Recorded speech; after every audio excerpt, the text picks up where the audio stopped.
नमस्कार, news point लेकर हाजिर हूं मैं राजीव।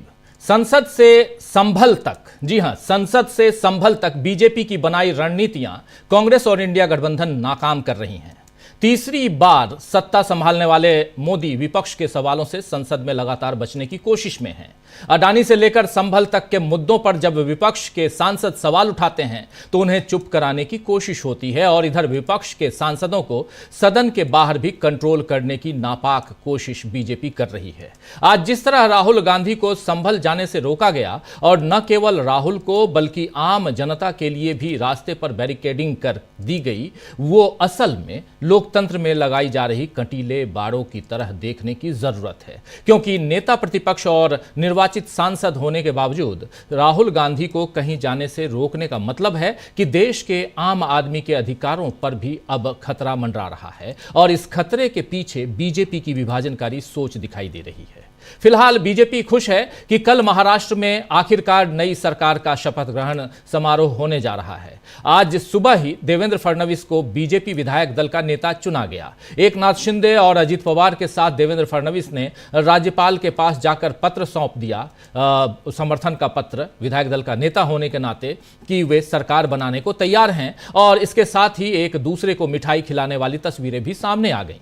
बीजेपी ने अपना काम और अपनी सत्ता तो महाराष्ट्र में साध ली, लेकिन मोदी की जो पहली जिम्मेदारी देश के लिए है उसमें वो लगातार चूकते हुए नजर आ रहे हैं। संभल इसका ज्वलंत उदाहरण है। संभल के मुद्दे पर कायदे से संसद के भीतर चर्चा होनी चाहिए थी और विपक्ष को अगर शंका है कि यह सब किसी साजिश के तहत हुआ या उपचुनावों की वजह से यह सब हुआ है, इस इलाके में अशांति हुई है, तो सरकार को इसका जवाब देना चाहिए था। सरकार अगर सदन के भीतर जवाब दे देती तो फिर मामला संभल सकता था।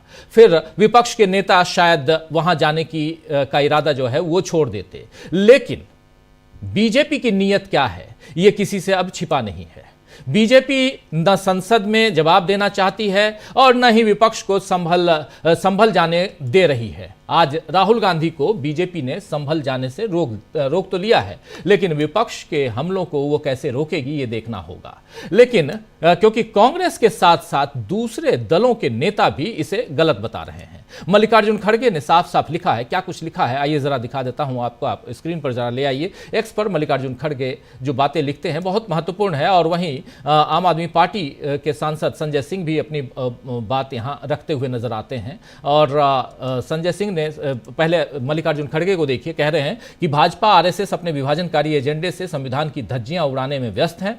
लोकसभा में नेता प्रतिपक्ष श्री राहुल गांधी को संभल में पीड़ित परिवारों से मिलने जाने से रोकना इसी बात को साबित करता है। दो समुदायों में नफरत पैदा करना ही भाजपा आरएसएस की एकमात्र विचारधारा है। उसके लिए उन्होंने न केवल संविधान से पारित प्लेसेस ऑफ वर्शिप एक्ट को तार किया है, बल्कि पर अब वो अपने नफरत के बाजार की शाखाओं को हर जगह खोलने पर उतारू हैं। कांग्रेस पार्टी सौहार्द, शांति, भाईचारे, सद्भाव और मोहब्बत की दुकान खोलती चली जाएगी और विविधता में एकता के तर्ज पर समाज को एकजुट रखेगी। हम झुकेंगे नहीं, पीछे हटेंगे नहीं, ये बात यहां पर कह रहे हैं मल्लिकार्जुन खड़गे। वहीं आम आदमी पार्टी के सांसद संजय सिंह ने भी इसी मसले पर अपनी बात रखी है। संजय सिंह ने क्या कुछ कहा है ये जरा उससे भी सुन लेते हैं। संजय सिंह का बयान बहुत इंपॉर्टेंट है। आम आदमी पार्टी के नेता हैं, राज्यसभा सांसद हैं आम आदमी पार्टी की तरफ से। सुनिए कह क्या रहे हैं।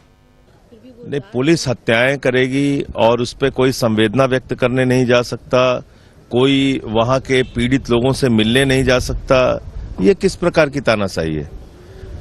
पुलिस हत्या कर सकती है लेकिन लोग उससे मिल नहीं सकते जो लोग पीड़ित हैं, जिनके परिवार के लोग मारे गए हैं।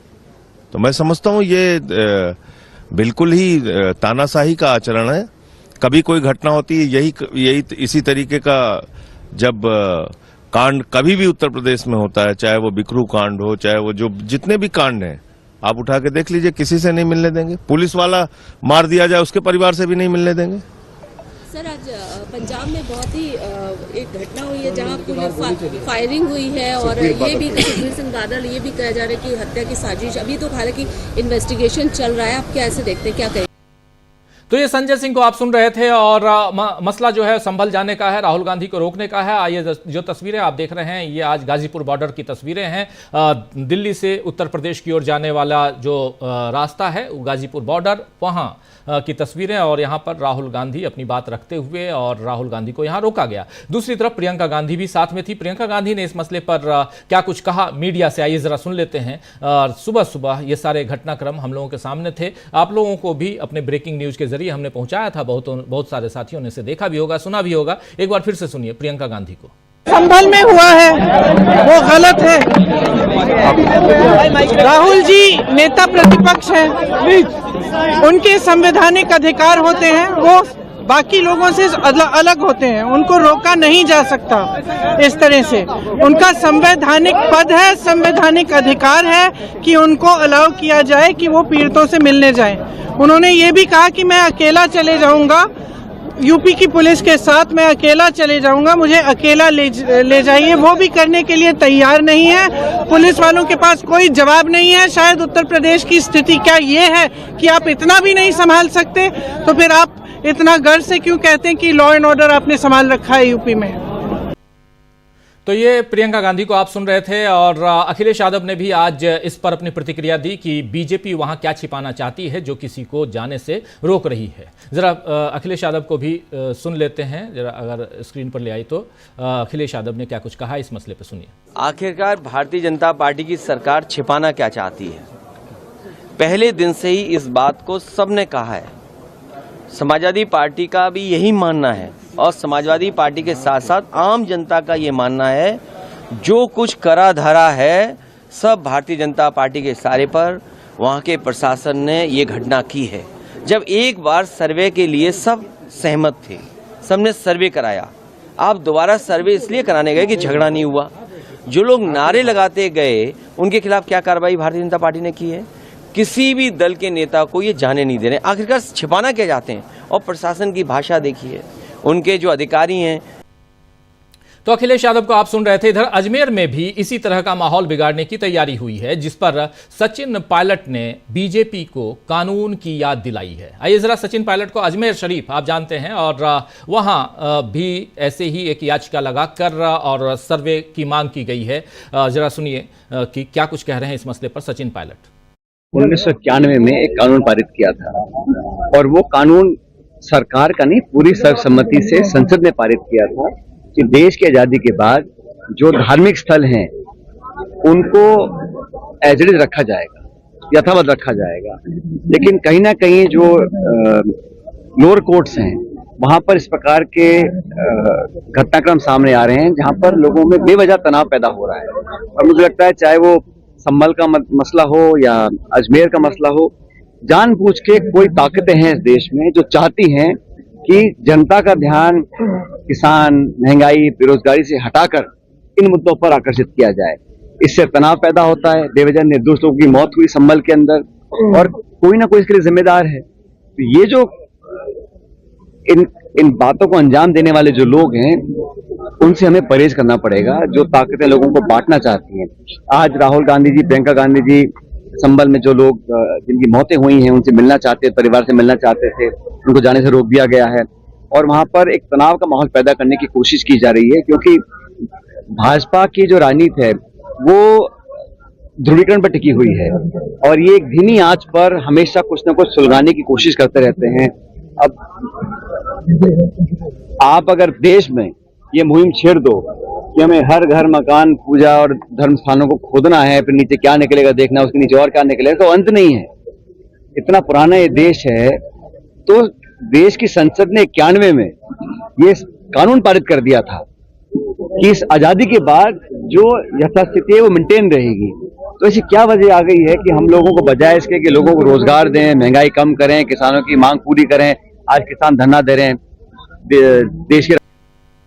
तो यहां धर्म के नाम पर बीजेपी पूरे देश में अशांति फैलाने में लगी हुई है, क्योंकि अयोध्या में उसे हार मिली, राम मंदिर के उद्घाटन का फायदा लोकसभा चुनावों में उसे नहीं मिला, तो अब बाकी जगह अयोध्या जैसे प्रयोग हो रहे हैं। हालांकि राम के नाम पर राजनीति करने वालों को अब आज ही प्रियंका गांधी ने सीता की याद दिला दी है। ये दिलचस्प वीडियो जरा देख लीजिए, क्या कह रही हैं प्रियंका गांधी, बहुत महत्वपूर्ण है। और यहाँ पर प्रियंका गांधी ने सीता की याद राम के नाम पर और कैसे दिलाई है, जरा देख लेते हैं। प्रियंका गांधी सीधे सीधे अपनी बात रख रही हैं, सुनिए जरा।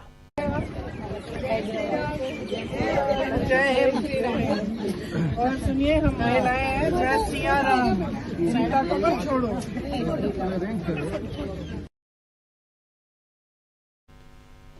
तो जय सिया राम, सीता को क्यों छोड़ रही हैं आप? जय श्री राम की जगह जय सिया राम इन्होंने कहा है। यानी प्रियंका गांधी ने जय सिया राम कहकर बता दिया कि राम के साथ सीता को याद किए बिना भारत की बात और आदर्श रामराज की बात भी पूरी नहीं होगी।